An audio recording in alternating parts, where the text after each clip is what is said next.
Hello दोस्तों, कैसे हैं आप सब। मैं कपिल शर्मा आपके अपने चैनल स्टडी विद कपिल में आपका स्वागत करता हूं। सीटेट जुलाई 2023 के पेपर को देखते हुए दोस्तों मैं आप लोगों के लिए साइकोलॉजी का प्रैक्टिस सेट नंबर 12 लेकर आया हूं। इस प्रैक्टिस सेट में दोस्तों कुल 10 प्रश्न होते हैं जो पिछली वर्ष में आए हुए प्रश्न होते हैं दोस्तों, इसलिए ये प्रैक्टिस सेट आपके लिए बहुत ही महत्वपूर्ण हो जाता है। आइए देखते हैं क्वेश्चन नंबर 1। क्वेश्चन नंबर 1 क्या कहता है दोस्तों। क्वेश्चन नंबर 1 है कि एक से अधिक भाषा का ज्ञान ऑप्शन ए भाषा कक्षा में शिक्षक के ऊपर बोझ बन जाता है। बी है नवीन कक्ष में सीखते समय शिक्षार्थियों को उसके समनुरूप बनाता है। सी है नवीन भाषा के सीखने सिखाने में मदद करता है। और डी है नवीन भाषा सीखने में हस्तक्षेप करता है। तो क्या हो जाएगा दोस्तों, एक से अधिक भाषा का ज्ञान क्या कराएगा दोस्तों। अगर हमें एक से अधिक भाषा ज्ञान है तो ऑप्शन ए है भाषा कक्षा में शिक्षक के ऊपर एक बोझ बन जाता है। नहीं दोस्तों, गलत है, बोझ तो नहीं बनेगा। बी है नवीन कक्ष में सीखते समय शिक्षार्थियों को उसके समनुरूप बनाता है, ये हो सकता है दोस्तों। सी है नवीन भाषा के सीखने सिखाने में मदद करता है, बिल्कुल सही है दोस्तों। नवीन भाषा सीखने में हस्तक्षेप करता है, ये गलत है दोस्तों। हस्तक्षेप क्यों करेगा। तो अब बात आते दोनों बी और सी में से दोस्तों। तो सबसे ज़्यादा एप्रोप्रिएट जो आंसर होगा दोस्तों, तो एक से अधिक भाषा का ज्ञान नवीन भाषा के सीखने सिखाने में मदद करता है। जब हमें एक भाषा आती है तो उसके द्वारा ही हम सीखते हैं, दूसरी भाषा को हम अल्टरनेट होते हैं दोस्तों। तो हमें क्या करता है, मदद करता है, सीखने सिखाने में मदद करता है दोस्तों। तो ऑप्शन नंबर सी बिल्कुल सही आंसर है दोस्तों। तो सबसे एप्रोप्रिएट आंसर क्या है दोस्तों, ऑप्शन नंबर सी, कि एक से अधिक भाषा का ज्ञान नवीन भाषा के सीखने सिखाने में मदद करता है। तो सबसे सही आंसर हो जाएगा ऑप्शन नंबर सी। ठीक है, बी भी गलत हो जाएगा, तो सी बिल्कुल सही उत्तर है। आइए देखते हैं क्वेश्चन नंबर 2 कि विकास का कौन सा सिद्धांत यह निर्दिष्ट करता है कि समग्र निर्माण हेतु कुछ विशिष्ट प्रतिक्रियाएं विकास के बाद की प्रक्रिया से समन्वित होती हैं। ऑप्शन निरंतरता का सिद्धांत, ऑप्शन बी एकीकरण का सिद्धांत, सी है शीर्षगामी सिद्धांत और डी है अधोगामी सिद्धांत। तो क्या हो जाएगा दोस्तों सही आंसर इसका, कि विकास का कौन सा सिद्धांत यह निर्दिष्ट करता है कि समग्र निर्माण हेतु कुछ विशिष्ट प्रतिक्रियाएं विकास के बाद की प्रक्रिया से समन्वित होती हैं। तो आंसर क्या हो जाएगा दोस्तों, बी एकीकरण का सिद्धांत।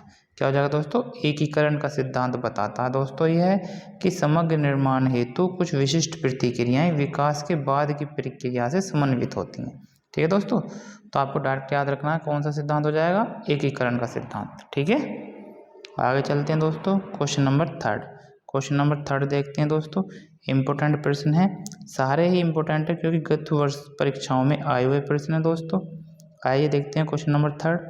निम्न में से कौन सा घटक सामाजिक सांस्कृतिक घटकों की श्रेणी में आता है जो विकास प्रभावित करता है। सामाजिक घटकों की श्रेणी में आता है दोस्तों। ऑप्शन ए स्कूल माहौल, बी है तंत्रिका संबंधी विकार, सी जैविक प्रवृत्तियां और डी है आनुवांशिक बनावट। तो क्या हो जाएगा दोस्तों सही आंसर, सही आंसर हो जाएगा स्कूली माहौल। स्कूली माहौल क्या है दोस्तों, सांस्कृतिक घटकों की श्रेणी में आता है और जो विकास प्रभावित करता है। तो option number A is the right answer दोस्तों। ठीक है, आगे चलते हैं क्वेश्चन नंबर 4 पर।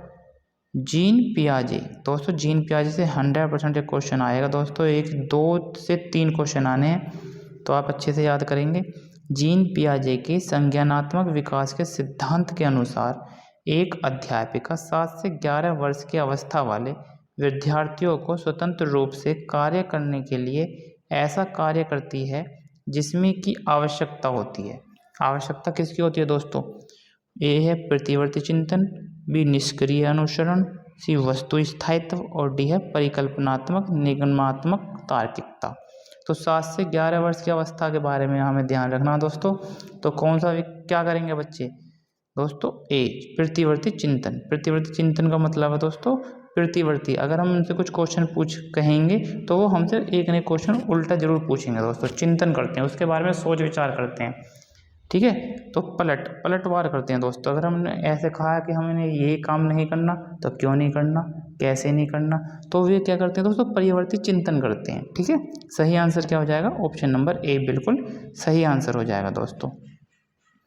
आगे चलते हैं, क्वेश्चन नंबर 5 देखते हैं दोस्तों। क्वेश्चन नंबर 5 है दोस्तों, जीन पियाजे के संज्ञानात्मक सिद्धांत के अनुसार किस अवस्था में अधिकांश बच्चे अमूर्त समस्याओं को तार्किक ढंग से हल करने में सक्षम होते हैं। अमूर्त से दोस्तों मैंने आपको कई बार जीन पियाजे संबंधित दोस्तों क्वेश्चन कराए हैं, तो ये आशा करता हूँ कि इसका आंसर आपको अच्छे से पता होगा। ऑप्शन ए संवेदीकामक अवस्था, बी है पूर्व संक्रियात्मक अवस्था, सी है मूर्त संक्रियात्मक अवस्था और डी है औपचारिक संक्रियात्मक अवस्था।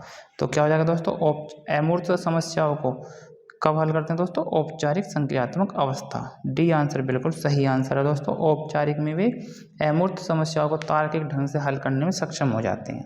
ठीक है, अच्छे से याद रखना दोस्तों, इंपॉर्टेंट प्रश्न है।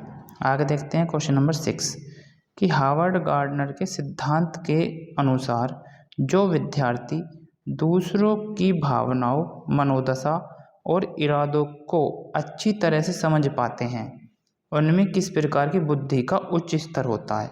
किस प्रकार की बुद्धि का उच्च स्तर होता है दोस्तों, ऑप्शन है अंतर्वैयक्तिक, बी है स्थानिक, सी है संगीतात्मक और डी है अंतरावैयक्तिक। तो क्या हो जाएगा दोस्तों सही आंसर इसका, हार्वर्ड गार्डनर के सिद्धांत के अनुसार दोस्तों जो विद्यार्थी दूसरों की भावनाओं, मनोदशा और इरादों को अच्छी तरह से समझ पाते हैं उनमें किस प्रकार की बुद्धि का उच्च स्तर होता है दोस्तों, तो अंतर्वैयक्तिक बुद्धि का स्तर होता है। ठीक है, ऑप्शन नंबर ए बिल्कुल सही आंसर है दोस्तों। देखिए आपको अच्छे से पता है हार्वर्ड गार्डनर ने बुद्धि का कौन सा सिद्धांत दिया था दोस्तों, बहुबुद्धि का सिद्धांत। कौन सा, बहुबुद्धि का सिद्धांत दिया था। तो जिसको आपको पता है कि हार्वर्ड गार्डनर ने बहुबुद्धि का सिद्धांत दिया था दोस्तों, तो बुद्धि कैसी होगी, अंतर्वैयक्तिक की होगी दोस्तों। तो इसका आंसर आप वैसे भी जा सकते हैं, तो ए बिल्कुल सही आंसर है दोस्तों, अंतर्वैयक्तिक। ठीक है, बिल्कुल right answer option number A. आगे चलते हैं दोस्तों, क्वेश्चन नंबर 7 देखते हैं। क्वेश्चन नंबर 7 है दोस्तों कि लड़के हमेशा विज्ञान में अच्छे होते हैं और लड़कियां गायन में। दोस्तों कई बार परीक्षाएं में पूछा जाता है, बस आपसे लैंग्वेज चेंज हो जाती है। तो लड़के हमेशा विज्ञान में अच्छे होते हैं और लड़कियां गायन में, यह क्या दर्शाता है दोस्तों, ऑप्शन ए जेंडर समता दर्शाता है, बी जेंडर अनुरूपता दर्शाता है, सी जेंडर अस्मिता दर्शाता है या डी जेंडर रूढ़िवादिता दर्शाता है। तो क्या हो जाएगा दोस्तों सही आंसर, क्या बिल्कुल इसका हो जाएगा ऑप्शन नंबर डी, जेंडर रूढ़िवादिता दर्शाता है दोस्तों कि लड़के हमेशा विज्ञान में अच्छे होते हैं और लड़कियां गायन में। तो क्या दर्शाती हैं दोस्तों, जेंडर रूढ़िवादिता दर्शाता है। ठीक है, आगे चलते हैं दोस्तों, क्वेश्चन नंबर 8 है गति समन्वय वैकल्य प्रत्यक्ष रूप से किन कठिनाइयों से संबंधित है। गति समन्वय वैकल्य प्रत्यक्ष रूप से किन कठिनाइयों से संबंधित है। ऑप्शन है विषय वस्तु पढ़ाने से, बी तथ्यों को याद रखने से, सी शारीरिक अंगों के समन्वय से और डी है अंकों के प्रकलन से। तो सही आंसर क्या हो जाएगा दोस्तों, बात चल रही है दोस्तों गति समन्वय कौशल से, गति समन्वय वैकल्य से। तो कौन सा डिसऑर्डर हो जाएगा दोस्तों, शारीरिक अंगों के समन्वय से। गति कौशल किस में आते हैं, शारीरिक अंग में आते हैं दोस्तों। इस गति समन्वय वैकल्य जो होगा वो शारीरिक अंगों के समन्वय में कठिनाई महसूस करता है दोस्तों। ठीक है, विषय वस्तु पढ़ाने से कौन सा हो जाएगा दोस्तों, डिसलेक्सिया। कौन सा, डिसलेक्सिया हो जाता है, मैंने आपको अच्छे से बताया दोस्तों, डिसलेक्सिया हो जाएगा। ठीक है, और अंकों के जो प्रकलन से, अगर हमें अंक करने मैथमेटिक्स में मैंने आपको बताया था कौन सा डिसऑर्डर बताया था दोस्तों, आपको कौन सा वैकल्य बताया था, डिस्कैलकुलिया बताया था दोस्तों, डिस्कैलकुलिया। ठीक है, कैलकुलिया अच्छे से याद रखना दोस्तों। तो अंकों के प्रकलन से डिस्कैलकुलिया, और विषय वस्तु पढ़ने से या उसको जो भी हमें पढ़ने से या याद करने में उसे दिक्कत होती है, कठिनाई महसूस करता है, तो कौन सा वैकल्य हो जाता है दोस्तों, डिसलेक्सिया हो जाता है। ठीक है, और गति समन्वय वैकल्य को कौन सा है दोस्तों, तो शारीरिक अंगों के समन्वय से। Option number C is the right answer दोस्तों। आगे चलते हैं, क्वेश्चन नंबर 9 है कि रचनात्मक बच्चों की एक पहचान विशेषता यह है कि जो क्रिएटिव बच्चे होते हैं दोस्तों, क्या है उनकी पहचान?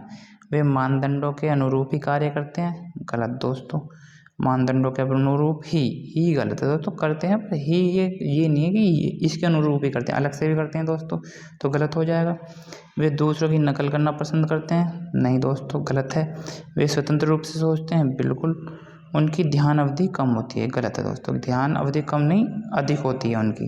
तो सही आंसर हो जाएगा option number C is the right answer, कि वे स्वतंत्र रूप से सोचते हैं दोस्तों। सही उत्तर हो जाएगा ऑप्शन नंबर सी। आगे चलते हैं दोस्तों, क्वेश्चन नंबर 10।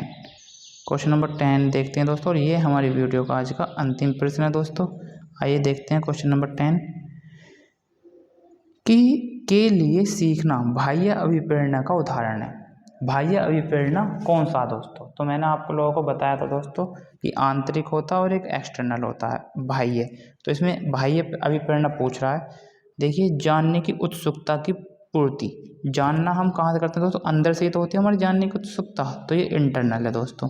संप्रत्यय को समझने, अगर हम कुछ समझ रहे हैं, याद करने, तो हम इंटेलिजेंस से करते हैं, तो वो भी हमारी आंतरिक है दोस्तों। दोस्तों के बीच लोकप्रियता पाने, बिल्कुल सही है दोस्तों, ये एक्सटर्नल है। और संदेहों को दूर करने, जो भी हमें संदेह, तो हम इंटरनली तो दूर करेंगे, तो ये भी हमारे इंटरनली हो जाएगा दोस्तों। तो क्या हो जाएगा सही आंसर? कि दोस्तों के बीच लोकप्रियता पाने के लिए सीखना बाह्य अभिप्रेरणा का उदाहरण है। Option number C is the right answer दोस्तों। सी बिल्कुल सही उत्तर है। ठीक है दोस्तों, आशा करता हूँ कि प्रैक्टिस सेट आपको अच्छा लगा होगा और समझ में आया होगा दोस्तों। जिन दोस्तों ने मेरा चैनल दोस्तों सब्सक्राइब नहीं किया है, वो मेरे चैनल को दोस्तों सब्सक्राइब और वीडियो को लाइक ज़रूर करें। ऐसी प्रैक्टिस सेट मैं आपके लिए लाता रहूँगा। मिलता हूँ दोस्तों नेक्स्ट प्रैक्टिस सेट के साथ। धन्यवाद।